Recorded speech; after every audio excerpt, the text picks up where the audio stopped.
Hello students, आज का जो मेरा टॉपिक है वो क्लास 11th के लिए है and this is very important topic from the chapter of friction.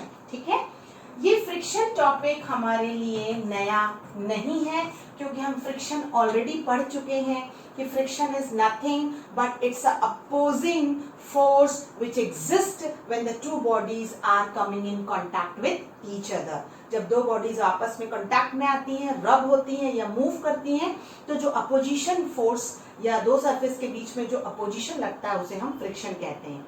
इस पर हमने हॉर्स एंड कार्ट प्रॉब्लम भी देख रखा है जिस पर आपने फ्रिक्शन, रिएक्शन, वेट उसके बारे में पढ़ा हुआ है। तो आप मेरा लास्ट 11th का प्लेलिस्ट का वीडियोस देखिए तो आपको इस चैप्टर में ये फ्रिक्शन मिल जाएगा। ठीक है, आज जो हम देखने वाले हैं वो बहुत इंपॉर्टेंट टॉपिक है and that is proof angle of friction is equal to angle of repose. ये एक बहुत इंपॉर्टेंट क्वेश्चन है जो हर बार 11th में बच्चों से पूछा जाता है and this is a complete derivation. Correct, तो सबसे पहले हम देखेंगे कि what is angle of friction.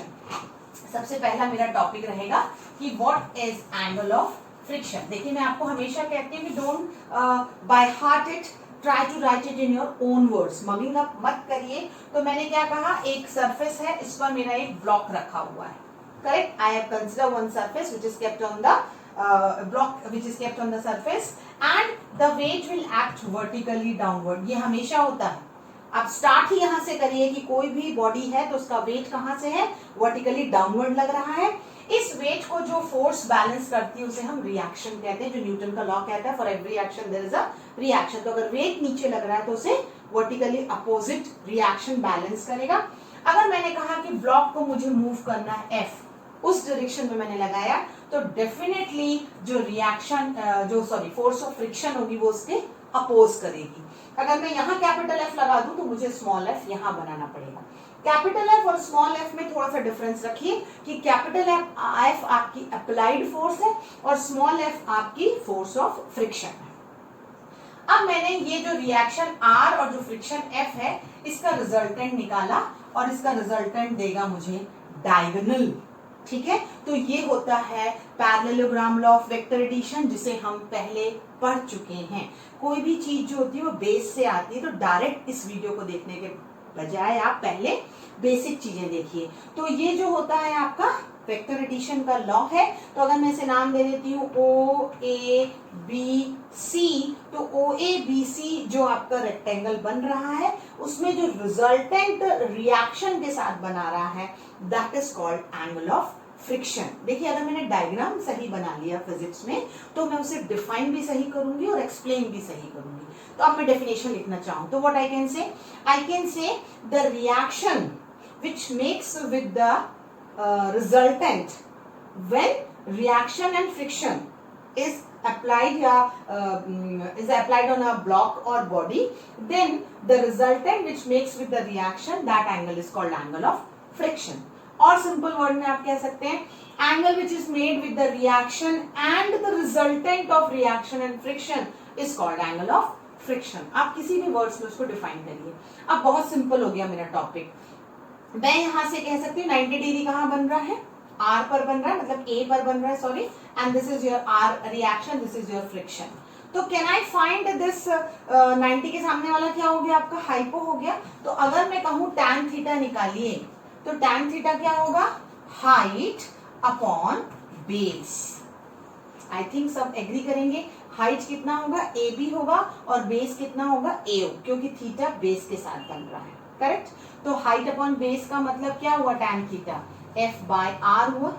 और हमने फ्रिक्शन के लॉज ऑलरेडी पढ़ रखे हैं। उसमें एक बहुत इंपॉर्टेंट लॉ फ्रिक्शन का कहता है कि F is directly proportional to R, so F is equal to mu R, mu is equal to F by R. ये हमारा लॉ है, चाहे स्टैटिक फ्रिक्शन का हो चाहे काइनेटिक फ्रिक्शन का हो, कि coefficient of friction is F by are.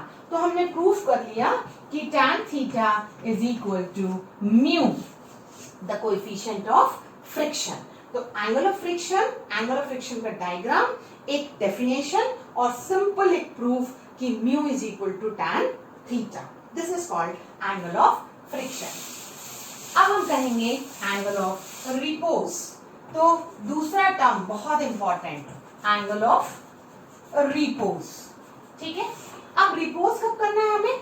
जब आपके पास सरफेस स्लैंटिंग हो, जैसे सीढ़ी है ना, सीढ़ी आप रखते हैं तो हॉरिजॉन्टल सरफेस के साथ क्या होता है, एक एंगल बनाती है। सेम वे में आपके पास एक सरफेस है, इस पर आपने स्लैंटिंग कोई चीज रख दी है, और पोजीशन याद रखिए कि वो लिमिटिंग कंडीशन पर है। ये भी मैं आपको बता चुकी हूँ। लिमिटिंग कंडीशन क्या होती है? When just body is about to commence the motion. तो कोई चीज अगर आपकी स्लोप ऐसी वाली स्लैंटिंग बॉडी रखी हुई है तो मोशन किस तरफ होगा? Motion it will slide down, यानी मोशन अगर नीचे की तरफ है तो डेफिनेटली फ्रिक्शन ऊपर लगेगा। और फ्रिक्शन लगाने के पहले हमें सबसे पहले देखना चाहिए वेट ऑफ द बॉडी जो नीचे लग रहा है, और वेट कितना है? mg।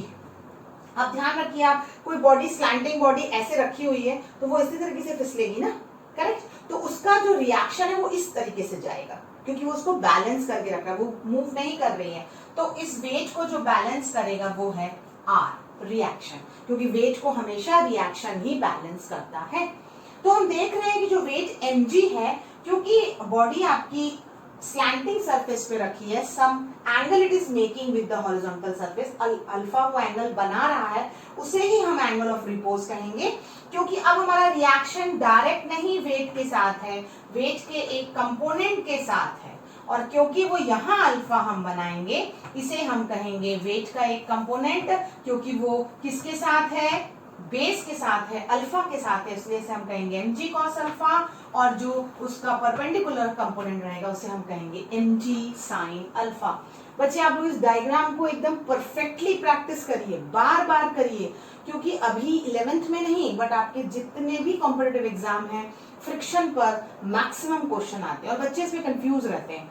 तो अल्फा जो है एंगल ऑफ रिपोज आपका सरफेस के साथ बनता है। देखिए अल्फा जितना आप ज्यादा करते जाएंगे बॉडी उतनी जल्दी नीचे गिर जाएगी। Just have a common sense कि आप स्लाइड कर रहे हैं, जैसे आपकी वो स्लाइड होती है ना जिसमें बच्चे फिसलते हैं, क्या होता है अगर आप बहुत ही स्लोपी ऐसे रखिए तो तुरंत गिर जाएंगे, पर अगर आप उसको कम करते जाते हैं तो आपका मूवमेंट जो होगा वो स्लाइड होना थोड़ा मुश्किल होगा, करेक्ट? तो ये एंगल कुछ इस तरीके से आप अज्यूम करिए।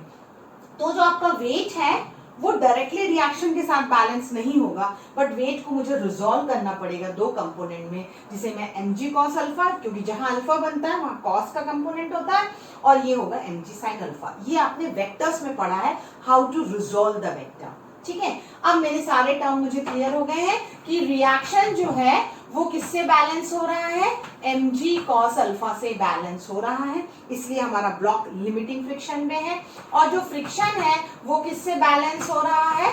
Sine alpha, mg sin alpha से फ्रिक्शन बैलेंस, क्योंकि ब्लॉक स्लाइड करेगा तो ये अप्लाइड फोर्स है मान लीजिए, तो ये इसी तरफ जाएगा, लेकिन फ्रिक्शन उसको अपोज करेगा तो ये उसको बैलेंस करेगा। हम दोनों को डिवाइड कर सकते हैं, जब हम दोनों को डिवाइड करेंगे तो मुझे मिलेगा mg sin alpha bye mg cos alpha is nothing but f by r, क्योंकि मैंने इक्वेशन अगर मैं नंबर दे दूं तो ये 1 है और ये 2 है, तो मैंने 2 by 1 करना है, क्योंकि mg कैंसिल हो जाएगा और आपको f by r mu is equal to क्या मिलेगा? tan alpha, because sin alpha by cos alpha is tan alpha. तो अभी हमने थोड़ी देर पहले ही प्रूफ किया था, क्या प्रूफ किया था? कि tan theta angle of friction is equal to mu. अभी हम कह रहे हैं कि tan alpha angle of repose is also mu. इसका क्या मतलब हुआ कि theta is equal to alpha, यानी angle of friction is equal to angle of repose. तो आप लोग वीडियो को देखिए, अपना नोट्स बनाइए, और बहुत थ्योरेटिकली लिखने की जरूरत नहीं है, सिर्फ आपको डिफाइन करना है एंड प्रूफ करना है डायग्रामेटिकली। आई होप आपको वीडियो अच्छा लगा होगा। Please go through it and make the notes. Thank you students.